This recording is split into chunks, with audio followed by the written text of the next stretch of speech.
intense one for me. A lot of thoughts wanting attention. So I want to take this time that we have left together to give space for, if you want to share about something that happened when you were sitting, ask about something that happens when you're sitting here or at home. If you have questions about what I said when I was doing the talk, if you have questions about insight in general, I would love to hear from you.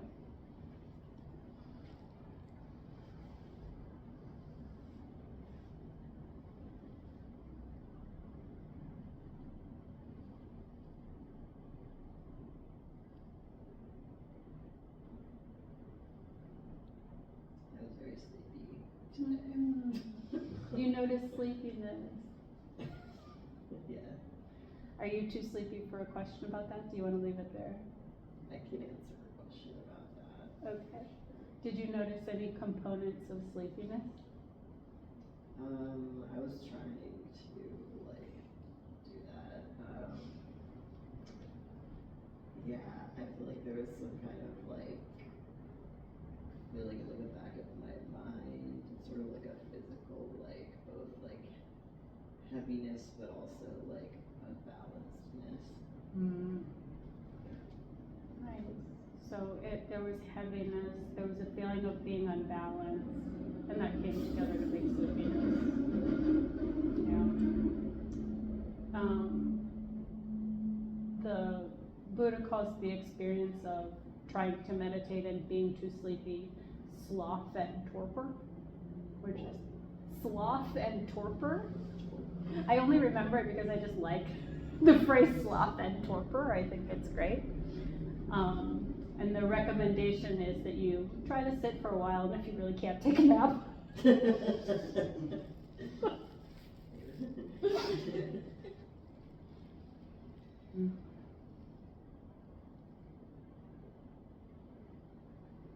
Anyone else have an experience or a question? I have a question. Yeah. So I want to think less, and the idea of like when the thoughts come, notice, accept, return to breath.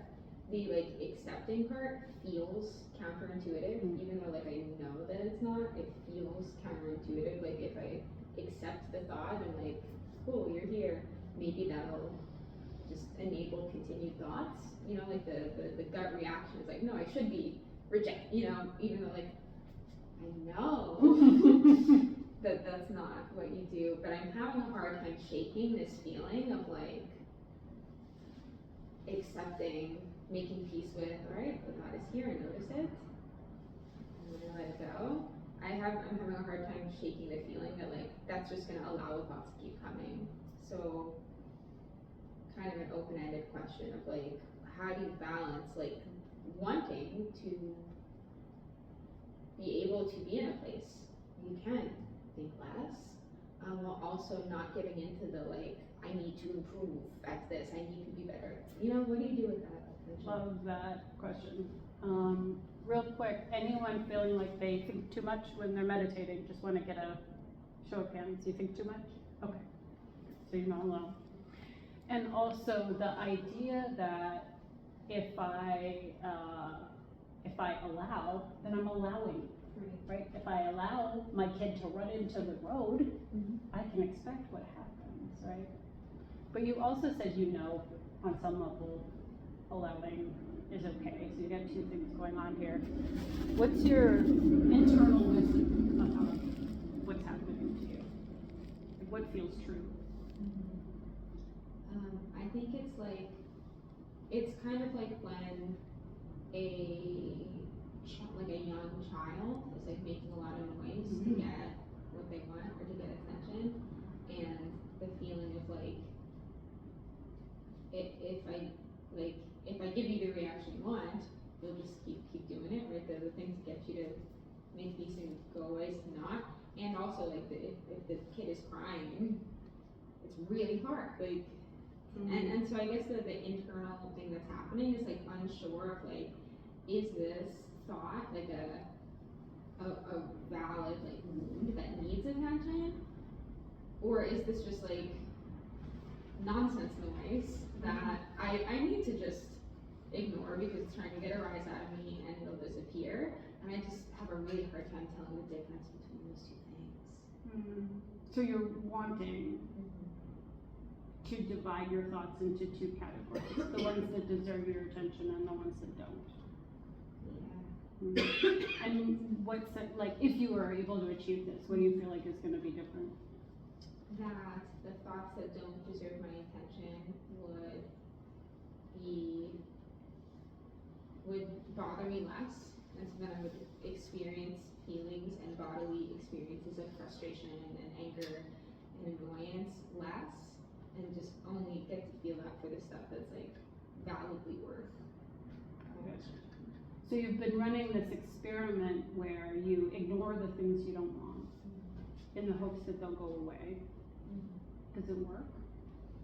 Yeah. I mean, I think that's the learning. Like, I don't think there's anything wrong with trying it more if that feels like the right thing to do, but it sounds like ignoring is not making these things go away.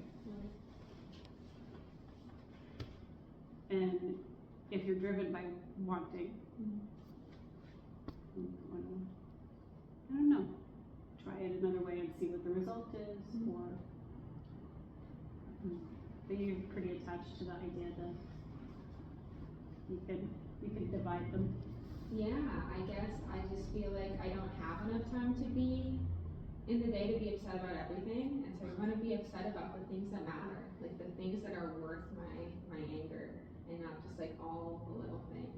Oh, so relatable. I see heads nodding. I feel like you guys feel this, yeah. And so, I'm gonna say something and then you tell me if it feels true. You want to control it, but for now you can't. Right. And that's suffering. A familiar suffering. And also hearing you talk, I think you have this on many levels. Yeah, that like, you see the impulse, you see a desired result, and you also see another desired result. Yeah. Yeah, it's good stuff to be working with. Yeah. I was having this experience of when I try to focus specifically on my breath, it's like there's this spotlight that is turned on it, and it stops being this thing that automatically happens, and becomes this thing where it's like I'm consciously choosing to make every single breath, which brings my chest a little tight, brings like anxiety to the table, and I guess I was just like part of the story. Like, is it like is it normal for that to then become such a conscious act of breathing rather than like I feel like I'm like, now that I'm looking at it, I'm such a part of it where it's like it doesn't automatically happen anymore rather than being like this outward observer. Yep. Like, I guess I was curious about how that should be feeling, or Yeah, I don't know how it should be feeling, but I think what you're describing is pretty common.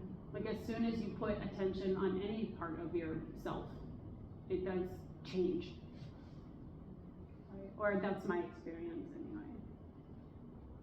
Is it tolerable? Like, for some people, putting focus on the breath gives them like a panic attack. Is that happening to you?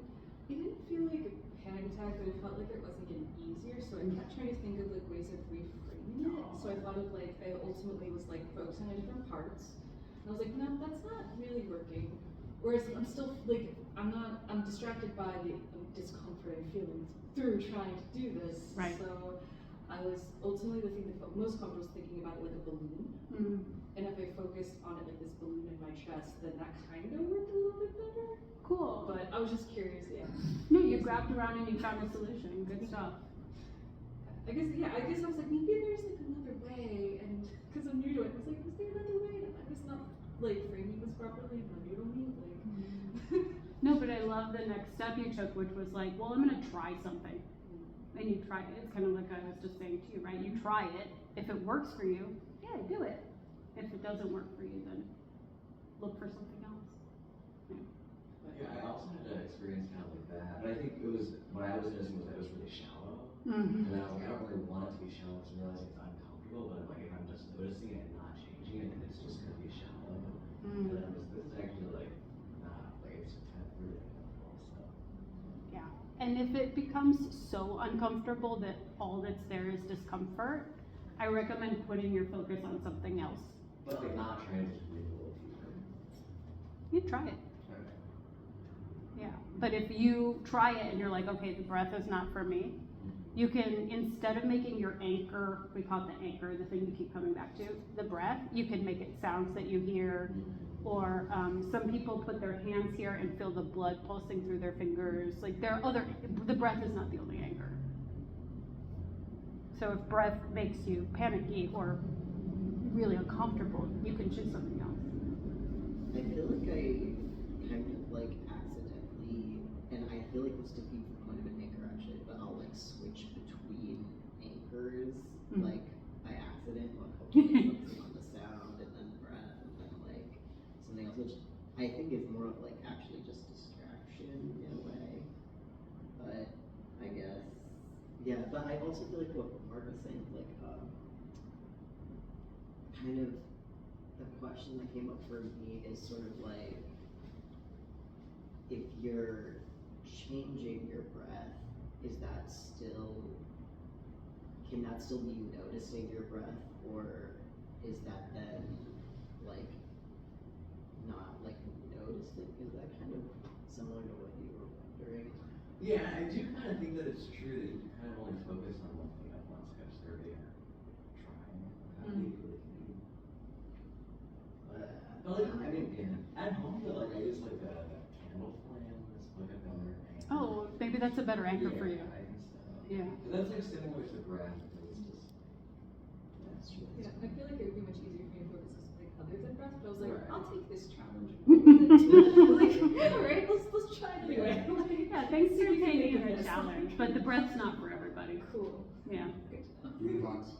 Buddha box, candle flame, Because or I feel like I've something. done it with other things where, you know, I focus on something else and it's like way easier. Like, this is harder, but okay, let's do it.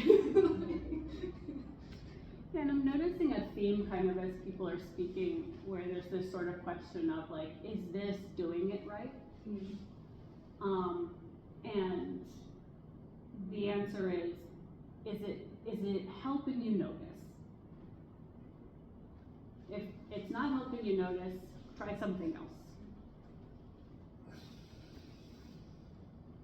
Because what we're really here to do, like the breath is a red herring, right? What we're really here to do is notice what the mind does when we sit still. The breath just keeps us from going insane. Or in some cases helps us go insane. But like the anchor keeps us from going insane because you can't, like the instruction, sit there and watch yourself is too much.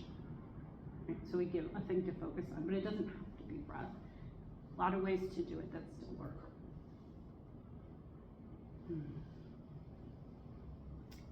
Why is the instruction of sit there and watch yourself too much? If that works for you, do it. I guess, I don't know. Most people struggle with that. They go to thought immediately.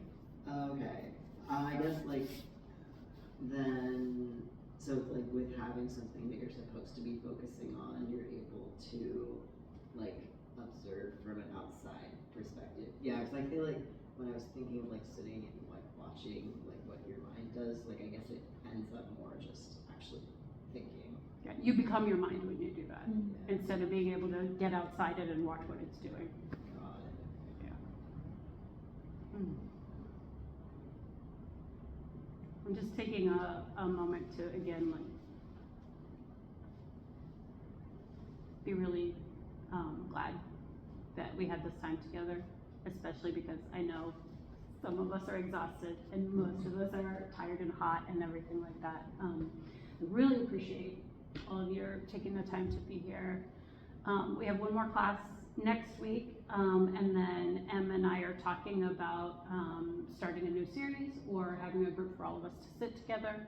If that's something you're interested in, then either give me your email address or you can send me an email so that I can let you know if more things happen.